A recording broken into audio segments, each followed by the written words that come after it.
মাঘে শীতে ঠান্ডায় কাবু প্রতিবেশী রাষ্ট্র বাংলাদেশ। 22 জেলায় শৈত্যপ্রবাহ, 14 জেলায় বন্ধ সমস্ত শিক্ষা প্রতিষ্ঠান। সাধারণ মানুষ ঠান্ডাজনিত সর্দি, কাশি ও শ্বাসকষ্টজনিত রোগাক্রান্ত। পেশাগত কণ্ঠ ব্যবহারকারীদের গলায় সংক্রমণ, বিশেষ করে শিশুরা অধিক আক্রান্ত। চিকিৎসকদের সতর্কবার্তা।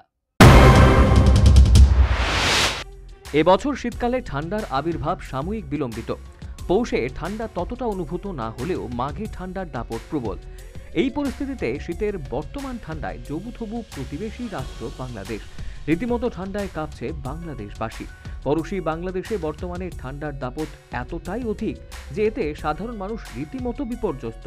কার্যত মাঘের ঠান্ডায় কাবু প্রতিবেশী রাষ্ট্র বাংলাদেশ।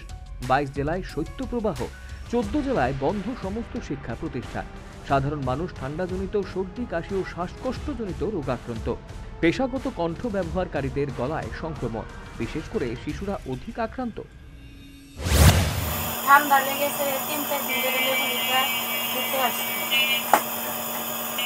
এখন অনেকটা ভালোই আছে। শীতকালে আবহাওয়া পরিবর্তনজনিত কারণে রোগ সংক্রমণের ব্যাপারে সতর্কবার্তা দিলেন বিশিষ্ট নাক, কান, গলা বিশেষজ্ঞ ডাক্তার মনিলাল আইচ লিটু। শীতের সময়ে যেহেতু বাইরে ধুলাবালির কনসেন্ট্রেশন বাংলাদেশে 10 গুণ বেড়ে যায় এবং আবহাওয়া শুকনো থাকে, মানুষ কম পানি পান করে, ভাইরাস, ব্যাকটেরিয়া এবং ফাঙ্গাস এটি অনেক বেশি আক্রান্ত হয় মানুষ। কাজেই তার কণ্ঠস্বরে এবং অ্যালার্জি বেড়ে যায়, ফলে তার কণ্ঠস্বরে নানা রকম অসুখ বিসুখ দেখা দেয়। কার্যত এক অভূতপূর্ব পরিস্থিতি।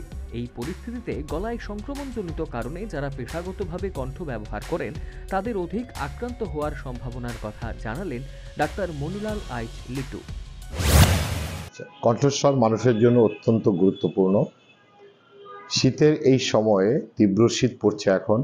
এই সময়ে মানুষের যারা বিশেষ করে পেশাদার কণ্ঠ ব্যবহারকারী, সঙ্গীত শিল্পী, উকিল, চিকিৎসক, সাংবাদিক, ধারাভাষ্যকার, গায়ক গায়িকা, নায়ক নায়িকা এবং বিভিন্ন ধরনের পেশাদার যারা কণ্ঠ ব্যবহার করেন, তাদের আবৃত্তিকার, এই ধরনের যারা পেশাদার যারা কণ্ঠ ব্যবহার করেন তাদের মধ্যে অনেকেই কণ্ঠের সমস্যায় ভোগেন। বর্তমানে বাংলাদেশের উত্তরাঞ্চলে সূর্যের দেখা নেই, একাংশে বায়ু দূষণ বৃদ্ধি। তীব্র ঠান্ডার কারণে সরকারি প্রাথমিক বিদ্যালয়গুলোর সময় সকাল থেকে পিছিয়ে বেলা 10টা করে করা হয়েছে। আগামী 31 জানুয়ারি পর্যন্ত এই ব্যবস্থা চালু থাকবে। এদিকে ঘন কুয়াশাজনিত কারণে মঙ্গলবার ব্যাংকক থেকে আসা একটি বিমান শাহজালাল আন্তর্জাতিক বিমানবন্দরে অবতরণ করতে পারেনি। পরে তা ভুটানের আন্তর্জাতিক বিমানবন্দরে অবতরণ করেছে। বেশ কিছু বিমানের সূচি পরিবর্তন করা হয়েছে। কার্যত মাঘের ঠান্ডায় বিপর্যস্ত গোটা বাংলাদেশ, সাধারণ মানুষ বিপর্যস্ত। ঢাকা থেকে আমিনুল হকের রিপোর্ট, নিউজ ভ্যানগার্ড।